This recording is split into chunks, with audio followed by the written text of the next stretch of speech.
ko'chat ekishdagi 3 ta xatolikni aytib o'taman. Chuqurcha qazilgandan keyin suv solmang. Ikkinchi xatolik.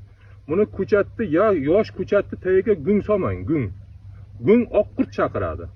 Uchinchi xatolik, ko'chatni ekib bo'lgandan keyin takini oyoq bilan bosmang. Ko'rsataman, mana ki qarang. Buni tomiri mana bunday uzunligi uchun buni qisqartiramiz. Qisqartirishimiz sababi mana bu yerdan yangi tomirlar chiqarib yuboradi. Ko'chatni rivojlanishiga yaxshi bo'ladi. Avval mana bir qo'yib ko'ramiz. Mana emin-erkin tushdi ko'chat. Ko'chatni ekishdan oldin tagiga ammofos sepamiz bir qism. Mana bir qism. Ko'p kerak emas. Mana endi to'proq bilan aralashtiramiz buni. Aralashtirgandan keyin ko'chatni qo'yamiz. Mana ko'chat ushladik. Ko'chatni qo'yamizda to'proqni tortamiz mana. Mana bo'ldi.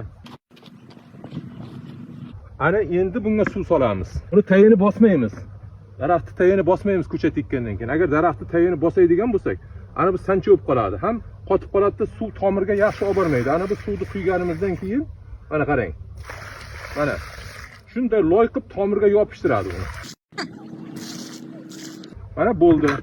Ana bu tomirga yopishtirgandan keyin kavakib qolgan joylarini yana to'proq tortib qo'yamiz. Mana to'proq.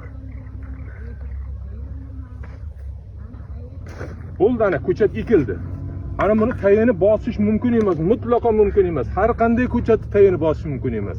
Agar bosadigan bo'lsangiz, bu daraxt sancha bo'lib qoladi, tayi daraxt rivojlanmaydi, o'smaydi. Kerak bo'lsa yozga borib qurib qolishi ham mumkin. Ana shu uchun tayiga ammofos sepib, mana shunday qilib ekasizda yerdan 70 sm qoldirib kesib tashlaysiz. Bu havo tegmaydigan joylarga, agar adirliklarga ekadigan bo'lsangiz, buni 30 sm qoldirib kesasiz. Sababi tashdan shonalasa, adirlikda mevalar to'kib tashlamaydi. Olma bo'ladimi, nok bo'ladimi?